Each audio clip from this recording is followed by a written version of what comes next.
Purchase of 5000 from Ram. हमने purchase करा था 5000 का माल। और किससे परचेज करा था? राम से। Was omitted. ओमिटेड पर अंडरलाइन कर लो।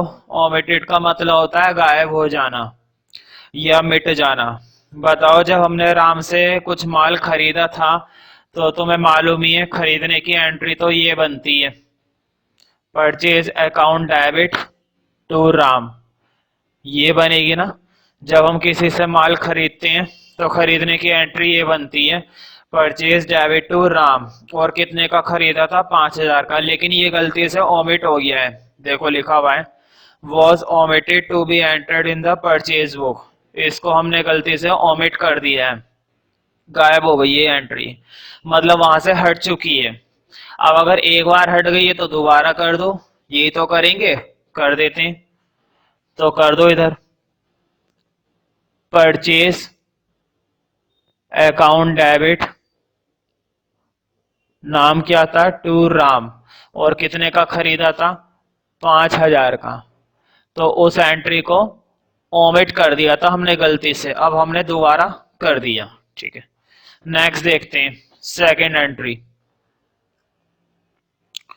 Credit sale of 257 to messrs good luck and company. हमने मैसर्स गुड लक कंपनी को कितने का बेचा था? 257 का। 257 का हमने गुड लक को बेचा था। लेकिन हमने, देखो लिखा हुआ है वॉज रिकॉर्डेड एज 275। लेकिन हमने गलती से कितनी रिकॉर्डिंग कर दी? 275। ध्यान रखना वर्ड लिखा हुआ है रिकॉर्ड। रिकॉर्ड का मतलब है पूरी गलती हुई है, सेल में भी गलती हुई है और गुड लक के अकाउंट में भी गलती हुई है। तो मुझे बताओ, अगर 257 का बेचा था तो सही एंट्री ये बननी चाहिए थी ना, गुड लक टू सेल। लेकिन कितने से होनी चाहिए थी? 257 से। इतने से ही तो होनी चाहिए थी। जितने का बेचते हो उतने से ही तो एंट्री करोगे या ज्यादा से करोगे? बताओ, ज्यादा कर रखी है ना, थोड़ा सा कम करना पड़ेगा। 257 से गुड लक को क्या करना था? डेबिट। लेकिन हमने गुड लक को गलती से कितना डेबिट कर दिया? 275, 275। सेल्स को क्रेडिट करना था 257 से, लेकिन गलती से सेल्स को कितना क्रेडिट कर दिया? 275। मुझे बताओ, सेल को ज्यादा क्रेडिट कर रखा है ना और गुड लक को ज्यादा डेबिट कर रखा है। उस सेल के ज्यादा क्रेडिट को हटाने के लिए उसे क्या करना पड़ेगा? डेबिट। और इसके डेबिट को हटाने के लिए इसको क्या करना पड़ेगा?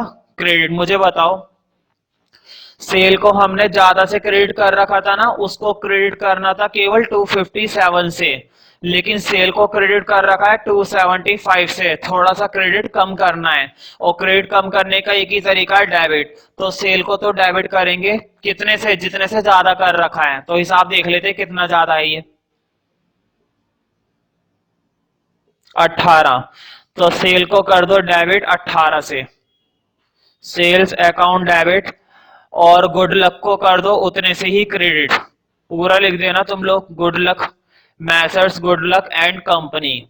18 से ही एंट्री हमने कर दी। काफी बढ़िया था ये। नेक्स्ट देखते हैं अगली entry. Purchase of office furniture for 500 from Salman furniture. हमने फर्नीचर खरीदा था। तुम्हें मालूम है फर्नीचर हमारी क्या होती है? Asset. Was entered through purchase book. मुझे बताओ, जब हम कोई एसेट खरीदते हैं तो एसेट को डेबिट करते हैं ना। जब हम कोई फर्नीचर खरीद रहे हैं तो यही तो एंट्री बननी चाहिए थी, फर्नीचर टू सलमान, उसका नाम आएगा। ये तो एंट्री बननी चाहिए थी, फर्नीचर टू सलमान। लेकिन हमने जल्दबाजी में इसको कहां पर एंटर कर दिया? परचेज बुक में। तो मुझे बताओ, अगर परचेज बुक में करा होगा तो यही तो करा होगा, परचेज टू सलमान। होना चाहिए था फर्नीचर को डेबिट और कर किसको दिया? परचेज को डेबिट। तो मुझे बताओ, फर्नीचर का डेबिट करेंगे और जिसको बेमतलब में डेबिट कर रखा है, जिसको बेमतलब में हम डेबिट करके बैठे हुए हैं, उसके डेबिट को हटाना है। तो परचेज के डेबिट को हटाने के लिए क्या करना पड़ेगा? क्रेडिट। तो देखो फर्नीचर को तो कर दो डेबिट क्योंकि वो होना भी चाहिए था, तो फर्नीचर को तो हमने कर दिया डेबिट, और परचेज के डेबिट को हटा दो क्योंकि वो हमने बेमतलब में किया हुआ है। तो देखो कितने से था, कितने रुपए का हिसाब किताब था, सिर्फ 500 रुपए का फर्नीचर था, तो 500 की ट्रांजैक्शन ये हो गई। आगे देखते हैं नेक्स्ट एंट्री।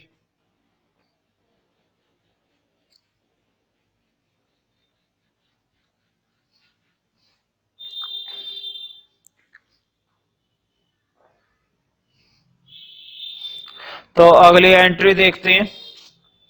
अगली एंट्री तुम्हारी है fourth, rent paid to landlord.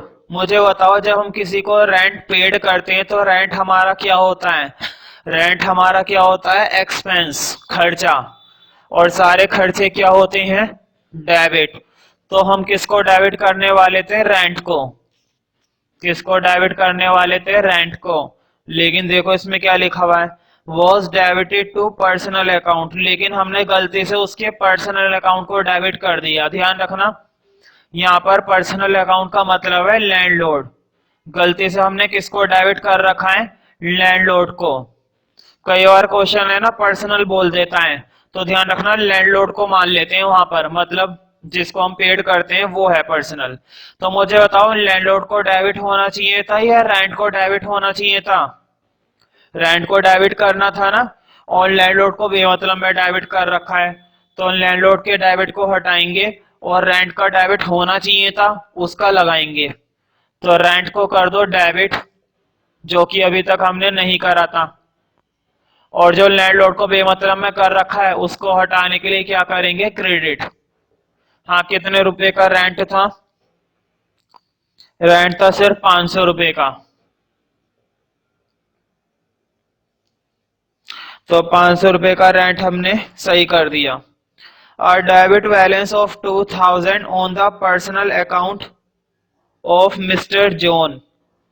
देखो 2000 रुपए का हिसाब किताब था मिस्टर ए का, correctly shown in the ledger, इसको लेजर में ठीक दिखाया गया है, has been omitted when extracting trial balance, लेकिन जब हम ट्रायल बैलेंस बना रहे थे तब ये गलती से ओमिट हो गया। तो ध्यान रखना रेक्टिफिकेशन हम सिर्फ जर्नल के लिए करते हैं, ट्रायल बैलेंस के लिए कभी नहीं करते हैं, ट्रायल बैलेंस की गलती को हम रेक्टिफाई नहीं करते हैं।